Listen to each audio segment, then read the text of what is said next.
January 16, 1920, America went on the wagon. Prohibition, or the Volstead Act, was signed into effect on a day that would have long-lasting repercussions. Beer, wine, and alcohol were now officially banned by the 18th Amendment to the United States Constitution. Although 25 states already had their own prohibition laws, it was now the law across the nation. And everywhere, law enforcement officials were pouring away all the alcohol they could find. Called the Noble Experiment, Prohibition was the culmination of a nationwide temperance movement. Many people believed that drinking was a threat to law and order. Prohibition was also seen as a way to emphasize American virtue in contrast to European vice.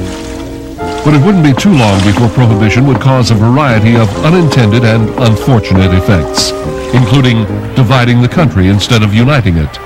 Americans split into drys and wets, those who supported Prohibition and those who did not. One of the major consequences of Prohibition was increased crime. Supplying liquor to the public became the very profitable enterprise of organized crime, and otherwise law-abiding citizens became bootleggers. Speakeasies were jammed every night with people drinking and dancing. Drinking became more attractive and glamorous once it became an underground activity. According to the Federal Council of Churches, drinking in the United States increased after Prohibition. Alcoholism increased as well. In 1927, there were over 700 deaths from alcohol poisoning in New York City, compared to 84 deaths in 1920.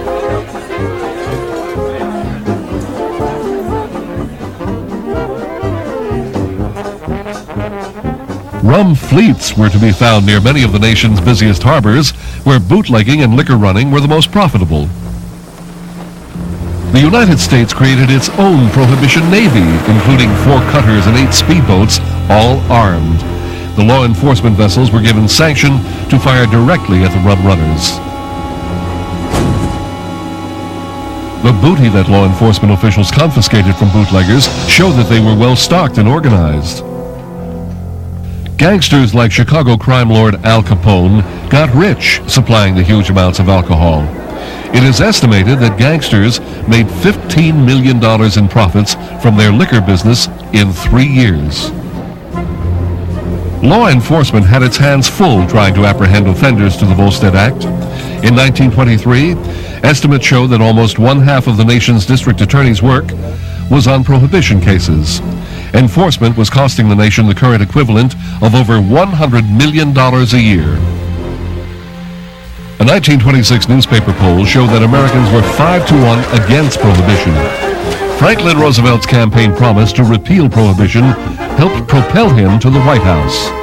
Finally, after 13 long, dry years, the Volstead Act was repealed on December 5, 1933.